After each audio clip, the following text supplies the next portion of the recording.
పరాక్రమము గల బలాజుడా, నీ కంటికి కనిపించే, నీ చెవులకు వినిపించే, అరే దేనిని గురించి భయపడకు, భయపడకు, భయపడకు,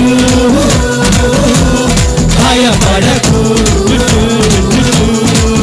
హే దహించు అగ్నైన నీ దేవుడే నీ ముందు వెళ్తుంటే భయమెందుకు? నీకంటే బలమైన ఆ జనములు నీ ముందు నిలవలేరు, పద ముందుకు. ఇక చేసుకో స్వాధీనం.